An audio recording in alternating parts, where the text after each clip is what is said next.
আজকের ভিডিওতে আমরা দেখব টুবারক্লোসিস অর্থাৎ টিবি, যেটাকে আমরা বাংলায় যক্ষ্মা বলি। এই যক্ষ্মারি রোগের ট্রিটমেন্ট দেখব। এই রোগটা কার কারণে হয় এবং এই রোগটা হলে কি কি লক্ষণ বা সিমটম দেখা দেবে, বা এই রোগটা হলে কি কি ট্রিটমেন্ট চলবে এবং কি কি আমাদের সতর্কতা পালন করতে হবে, সমস্ত কোনো কিছু আজকের ভিডিওতে আলোচনা করব। আপনারা দেখছেন বং ফার্মা, আমি ফার্মাসিস্ট ফিরোজ আলম। চলো শুরু করি। প্রথমেই আমরা জানবো যে এই টিবি যে রোগটা হয় এটা কোন ব্যাকটেরিয়ার কারণে হয়। এই যে টিবি রোগটা আছে বা টিউবারকুলোসিস যেটা আছে, সেটা মেনলি যে ব্যাকটেরিয়াটার জন্য হয় সেটা হচ্ছে কি টুবারকুলোসিস। আর এই মায়োব্যাকটেরিয়াম টুবারকুলোসিস কি, যদি কোনো ইনফেক্টেড পারসনস থাকে, অর্থাৎ যদি কারো টিবি হয়ে যায়, সেই ব্যক্তির ড্রপলেট অর্থাৎ যে হাঁচির মাধ্যমে বা শ্বাস প্রশ্বাসের নিচে যে ড্রপলেটগুলো বেরিয়ে আসে, সেই ড্রপলেটগুলো যদি কোনো হেলদি পারসন মানে যার হয়নি, সে ব্যক্তির যদি সংস্পর্শে চলে আসে, তাহলে সেই ব্যক্তির এটা হওয়ার সম্ভাবনা থাকে। এটা বেশিরভাগই থ্রু দ্য এয়ার মানে কি বাতাসের দ্বারা সংস্পর্শে হয়ে যায়, এবং এটা হচ্ছে এক ধরনের কি কন্টেজিয়াস ডিজিজ, অর্থাৎ কি এটা হচ্ছে এক ধরনের ছোঁয়াচে টাইপের রোগ।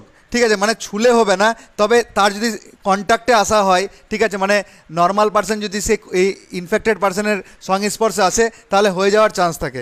এরপরে আমরা দেখব যদি কারো টিবি হয়ে যায় তাহলে কি কি লক্ষণ দেখা দেবে, সাইন অ্যান্ড সিমটম কী আছে। প্রথমত যেটা আছে কি ব্লাড কাফ, মানে ব্লাড কাফ অর্থাৎ কি কাশির সাথে সাথে মুখ দিয়ে রক্ত বেরিয়ে আসবে, সেটা হবে। ফিভার মানে জ্বর থাকবে, ইন্টারমিডিয়েট হিসাবে থাকবে, মানে এখন জ্বর আছে একটু পরে ছেড়ে দিয়েছি আবার একটু পরে জ্বর আসবে, এই ধরনের জ্বর আসবে। চেস্ট পেন মানে বুকটা ব্যথা করবে। চিলস মানে একটু ঠান্ডা ঠান্ডা লাগবে। ঠিক আছে, long term calf, long term calf মানে হচ্ছে অনেক দিন ধরনের কাপ হয়ে যাচ্ছে, এপিসোডিক কাপ, এখন হচ্ছে কালকে হচ্ছে পরপর হচ্ছে হয়ে যাচ্ছে কাপ, তখন হচ্ছে ফ্যাটিক মানে হচ্ছে কি ক্লান্তি ক্লান্তি ভাব হবে।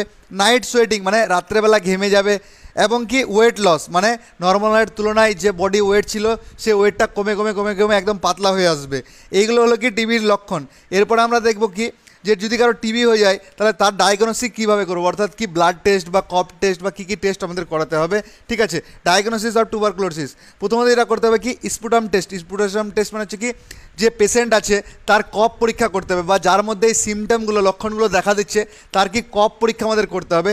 সেই কফ পরীক্ষার মাধ্যমে আমরা জানতে পারবো। এছাড়াও কি চেস্টের এক্স রে, মানে আমাদের যে বুক আছে যে চেস্ট আছে তার এক্স রে করাতে হবে, এবং কি এছাড়াও কি সিবি নেট বলে একটা হয় টেস্ট, সেটা করাতে পারি, বা জিন এক্সপার্ট বলে একটা টেস্ট আছে সেটা করাতে পারি। ব্লাডের কিছু কিছু টেস্ট হয়, ঠিক আছে, সেই টেস্টগুলো করাতে পারি।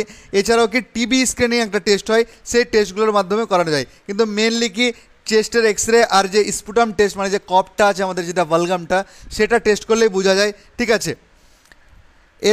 এরপরে আমরা দেখবো ডাইরেক্ট ট্রিটমেন্টে। তো ট্রিটমেন্ট যেহেতু আমরা কি এখানে জানি আমরা যে টুবারকুলোসিস হয়ে গেছে, মানে মায়োব্যাকটেরিয়াম টুবারকুলোসিস যে ব্যাকটেরিয়াটা আছে তার ইনফেক্টেড হচ্ছে, তাহলে এর জন্য যে ড্রাগগুলো আছে মানে ফার্স্ট লাইন ড্রাগগুলো যে টিবির আছে সেটা হচ্ছে কি আইসোসায়ানাজাইড, রিফাম্পিসিন, ইথামবিউটেল আর কি পাইরিজিনামাইড। এই চারটার ওষুধ যেটা আছে এটা হচ্ছে ফার্স্ট লাইন ড্রাগ। এই ড্রাগগুলো দিয়ে কি টিবির ট্রিটমেন্ট করা হয়। ঠিক আছে, এবং এইগুলো যখন মানে ভালো রেজাল্ট করতে পারে না, তখন কি সাথে সাথে কোনো পেশেন্টের যদি নিড হয় তাহলে কি এই ইঞ্জেকশন দুটো দেওয়া হয়, একটা কি স্ট্রেপ্টোমাইসিন আছে আর একটা হচ্ছে কি কেনামাইসিন আছে। ঠিক আছে, এই যে ট্রিটমেন্টটা বললাম এটা যে গভর্নমেন্ট হসপিটালে যে ট্রিটমেন্ট দেওয়া হয়, সো এই ট্রিটমেন্টগুলো একটু আলাদা থাকে, পেশেন্ট টু পেশেন্ট ভ্যারি করে, মানে কোন পেশেন্টের কোনটা চলবে সেটা একটু পেশেন্ট টু পেশেন্টের যে নিডের উপরে আলাদা আলাদা হতে পারে। তবে আমি যেটা বলছি সেটা হচ্ছে কি যে প্রাইভেট ম্যানুফ্যাকচারার কোম্পানিগুলো যে বানায় ওষুধ, সেই ওষুধগুলো এই যে ট্রিটমেন্টটা আছে এটা যদি গভর্নমেন্ট হসপিটালে যদি কেউ যায় বা কারো যদি টিবি ধরা পড়ে তাহলে তাকে রেকমেন্ড করে যে গভর্নমেন্ট হসপিটালে যাবে, সেখানে তার কি ট্রিটমেন্টটা ফ্রিতে হয়ে যাবে, পুরো যে ট্রিটমেন্টটা চলবে সেটা ফ্রিতে হয়ে যাবে। এবং এই যে টিবির ট্রিটমেন্টটা আছে এটা কি 6 মাসের একটা কোর্স। ঠিক আছে, যে কেউ যদি কারো টিবি হয়ে যায় তাহলে টিবির যে আজ থেকে যদি ট্রিটমেন্ট শুরু করে তাহলে 6 মাস পর্যন্ত তার কোর্সটা চলে, এবং কি এইটা যদি ট্রিটমেন্টটা যদি কেউ মাঝখানে ছেড়ে দেয় বা ব্রেকডাউন করে দেয় তাহলে কি সেটা টিবির অ্যান্টি রেসিস্ট্যান্ট টিবি গঠিত হতে পারে, যেটা পেশেন্টের জন্য আরও ক্ষতিকর হয়ে যেতে পারে। ঠিক আছে, তো যারই হয়ে গেছে, যদি কেউ গ্রামীণ চিকিৎসক হয়ে থাকেন বা কোনো মেডিকেল ফিল্ডের ফার্মাসিস্ট, নার্স এমন কেউ হয়ে থাকেন, ঠিক আছে, তাহলে কি সর্বদা রেকমেন্ড করবেন টিবির পেশেন্টকে যেন কি সর্বদা সম্পূর্ণ কোর্সটা কমপ্লিট করে, এবং যদি তার আর্থিক অবস্থা খারাপ থাকে বা কম থাকে তাহলে তাকে গভর্নমেন্ট হসপিটালে রেকমেন্ড করেন, সেখানে তার সম্পূর্ণ ট্রিটমেন্টটা ফ্রিতে হবে এবং ফ্রিতে তার ট্যাবলেটগুলো দেওয়া হবে। এরপরে আমরা জেনে নেব যে এই টিবির ট্রিটমেন্টে কী কী মেডিসিন চলে। ঠিক আছে, প্রথম যে মেডিসিনটা চলে, ঠিক আছে, সেটা হচ্ছে কি ফার্স্ট স্টেপে সেটা হচ্ছে কি isoniazid 300 mg plus rifampicin 450 mg plus ethambutol 800 mg plus pyrazinamide 750 mg কম্পোজিশনে যে ট্যাবলেট আছে, মানে এক কথায় যে চারটা ক্যাটাগরি ড্রাগ বললাম, মানে একটি ক্যাটাগরি চারটা যে ড্রাগ বললাম, এই চারটা ড্রাগের সংস্পর্শে বা একসাথে মিলিত হয়ে যে ওষুধটা তৈরি হয়েছে, যেটার পপুলার ব্র্যান্ড নেম আমরা কি AKT4 নামে জানি, বাকি কক্স কিট নামে জানি। এই যে কিটটা আছে AKT4 কিট বা এই কিটটা কি আমাদের ডক্টররা রেকমেন্ড করে থাকে। আবার এই কিটটা কি ওয়ান্স কিট পার ডে, মানে দিনে একটা করে কিট খেতে বলে, ঠিক আছে, এবং কি 2 মান্থের জন্য খেতে বলে, ঠিক আছে। প্রথম 2 মাস এই 4টা ট্যাবলেটের সঙ্গে মানে মিলিত হয়ে যে কিটটা আছে সেই কিটটা কি প্রথম 2 মাস প্রত্যেক দিন একটা করে কিট নিতে বলে। প্রত্যেক দিন একটা করে কিট মানে কি এইরকম করে 4টা করে ট্যাবলেট থাকে একটা কিটে, মানে 1 নম্বর ট্যাবলেট, 2 নম্বর ট্যাবলেট, 3 নম্বর ট্যাবলেট, 4 নম্বর ট্যাবলেট, এই 4টা করে ট্যাবলেট থাকে। এই ট্যাবলেটটা কি আমাদের দিনে একবার করে খেতে হবে একসাথে, ঠিক আছে। একসাথে মানে কি খাওয়ার পরে হতে পারে, ঠিক আছে, যে কোনো সময় খাওয়ার পরে দিনে, ঠিক আছে। এই একটা ট্যাবলেট খেলো, 1-2 মিনিট বাদে এই দুটো ট্যাবলেট খাবে, আবার 1-2 মিনিট পরে আবার এই ট্যাবলেটটা খাবে, ঠিক আছে। তো এই ট্যাবলেটটা অনেক সময় কি ডক্টর মশাই কী করেন, এই যে প্রথমে ট্যাবলেট যেটা ক্যাপসুলটা আছে এই ক্যাপসুলটা খাওয়ার আগে খেতে বলে, তারপরে খাওয়া দাওয়া করার পরে আবার এই 3টে ট্যাবলেট খেতে বলে, ঠিক আছে, 1 মিনিটের গ্যাপে। তো যদি কেউ আপনারা রেকমেন্ড করে থাকেন তাহলে যেটা আপনাদের খুশি যে না হয় এই ট্যাবলেটটা খাওয়ার আগে রেকমেন্ড করবো, বাকি 3টে ট্যাবলেট খাওয়ার পরে, সেটা হতে পারে।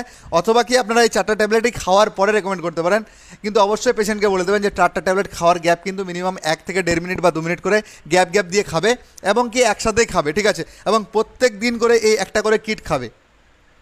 এরপরে সেকেন্ড স্টেপে কি হচ্ছে কি rifampicin 450 mg plus isoniazid 300 mg plus ethambutol 800 mg composition যে ট্যাবলেটটা আছে, এখানে শুধু কি আমরা এই পাইরাজিনামাইড যেটা আমরা বলছি পাইরাজিনামাইড এই ট্যাবলেটের যে কম্পোজিশনটা ছিল এই শুধু কম্পোজিশনে এই ট্যাবলেটটা এই মানে ড্রাগটা থাকবে না, বাকি 3টে থাকবে, শুধু পাইরাজিনামাইড থাকবে না।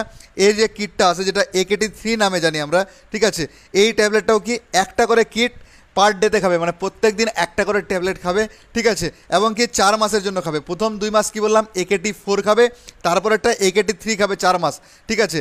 এবং এই যে আছে এই যে ট্যাবলেটটা এটাও ট্যাবলেট সেম, এই দুটো করে ট্যাবলেটের একটা করে কিট আছে, এই দুটো ট্যাবলেট একসাথে খেতে হয়, ঠিক আছে। খাওয়ার পরে যেটা বললাম যে খাওয়ার পরে 1 মিনিটের গ্যাপে করে দুটো ট্যাবলেট খেতে পারে। অথবা কি এই যে একটা ক্যাপসুল দেখতে পাচ্ছেন, ঠিক আছে, একটু ডার্ক কালারের, এই ক্যাপসুলটা খাওয়ার আগে খেতে পারে, এবং যে পরে যেটা একটু আছে লাইট কালারের ক্যাপসুল এই ট্যাবলেটটা সেটা একটু খাওয়ার পরে খেতে পারে। যেভাবে হোক আপনারা যদি রেকমেন্ড করে থাকেন বা যদি কোনো কিছু থাকে অ্যাকর্ডিং টু নিড আপনারা সেভাবে দিতে পারেন, ঠিক আছে। এই প্রথমের যে বললাম AKT4টা 2 মাস চলবে এবং AKT3টা কি 4 মাস চলবে। এইটা যদি নেওয়ার পরেও কোনো পেশেন্টের যদি ভালো রেজাল্ট না দেখা দেয়, যদি রেজাল্টটা একটু লো আসে, তাহলে আমরা দুটো ইঞ্জেকশন আছে সেটা ব্যবহার করতে পারি পেশেন্টের অ্যাকর্ডিং বা পেশেন্টের নিড অনুযায়ী, ঠিক আছে। স্ট্রেপ্টোমাইসিন বা অথবা কি কানামাইসিন বা কেউ দুটো ট্যাবলেটই দুটো ইঞ্জেকশন ইউজ করে, ঠিক আছে। স্ট্রেপ্টোমাইসিন কি অ্যাম্বিস্ট্রিন এস নামে পেয়ে যাবে, ঠিক আছে, অ্যাবট কোম্পানির। আর কি কেনামাইসিন নামে পেয়ে যাবে ম্যাকলোডস কোম্পানির। এই দুটো ইঞ্জেকশন ব্যবহার করা হয়। এই ছিল কি টিবির সম্পূর্ণ একটা ট্রিটমেন্ট নিয়ে আলোচনা, ঠিক আছে। এবং কি যদি কারো টিবি হয়ে থাকে তাহলে তাকে অবশ্যই হসপিটালে রেকমেন্ড করুন, এবং কি যে ডাক্তারের পরামর্শ যে ডাক্তারের অ্যাকর্ডিংলি নেবে, এবং টিবির যে ট্রিটমেন্টটা আছে সেটা মাঝখানে কখনো ব্রেকডাউন করবে না। অর্থাৎ কি ট্রিটমেন্টটা আজকে খেলো 10 দিন খেলো ভালো লাগছে তারপরে ছেড়ে দিল, সেরকম না, কন্টিনিউয়াসলি 6 মাস চলবে। যে বললাম যে ট্যাবলেটগুলো, ঠিক আছে, প্রথমে যে 4টা ড্রাগের কম্পোজিশনে যে ট্যাবলেট আছে সেটা, তারপরে কি 3টে ড্রাগের কম্পোজিশনে যে ট্যাবলেটটা আছে সেটা পরের 4 মাস। এরপরে আমরা দেখব কিছু প্রিভেনশন বা প্রিকশন যে কী করলে আমাদের টিবি হবে না বা টিবি থেকে আমরা দূরে বা নিজেকে রাখতে পারবো। প্রথমত হচ্ছে কি গুড ভেন্টিলেশন, যে বাড়ির যে ভেন্টিলেশনগুলো আছে সেগুলো কি ঠিকঠাকভাবে যেন থাকে।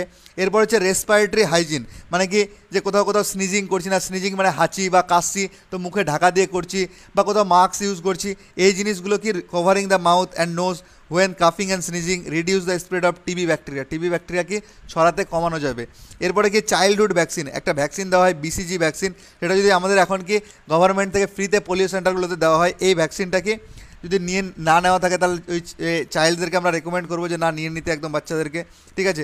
এরপরে টিবির প্রিভেনশন ট্রিটমেন্ট যেটা আছে সেই ট্রিটমেন্টটা কি আমরা ব্রেকডাউন করবো না। ব্রেকডাউন অর্থাৎ কি এই যে 10 দিন খেলাম আবার ছেড়ে দিলাম তারপরে আবার খাচ্ছি, সেটা না, কন্টিনিউয়াসলি খেতে হবে। আমাদের 6 মাস যে কোর্সটা আছে সেটা 6 মাসটা পুরো যে ইনফেক্টেড পার্সন মানে অর্থাৎ যে পেশেন্ট হয়ে গেছে টিবি যার ইনফেক্ট করে দিয়েছে তাকে কি খেতে হবে। এই ছিল কি টিবির সম্পূর্ণ আলোচনা, ঠিক আছে, মানে যতটা আমি পারলাম। এবং আমি বারবার বলে থাকি আমার এই ভিডিওগুলো শুধুমাত্র ইনফরমেশন পারপাসের জন্য, শুধু নলেজ পারপাসের জন্য। আমার ভিডিও দেখে কেউ কখনো ইনফ্লুয়েন্স হয়ে নিজে থেকে মেডিসিন নিতে যাবে না, সর্বদাই ডাক্তার বা ফার্মাসিস্টের পরামর্শতেই ওষুধ নেবে। এবং আপনাদের যদি এই ভিডিওটা ভালো লাগে তাহলে অবশ্যই একটা লাইক করবেন, আর এমন মেডিকেল নলেজ ভিডিও পেতে চাইলে অবশ্যই চ্যানেলটাকে সাবস্ক্রাইব করে রাখবেন। এবং টিভি সম্পর্কে যদি আপনি কোনো কিছু ছেড়ে থাকি বা আপনার কোনো কিছু জানার ইচ্ছা থাকলে অবশ্যই কমেন্টের মাধ্যমে জানাবেন। ভিডিওটা দেখার জন্য আপনাকে অসংখ্য ধন্যবাদ। Thank you so much.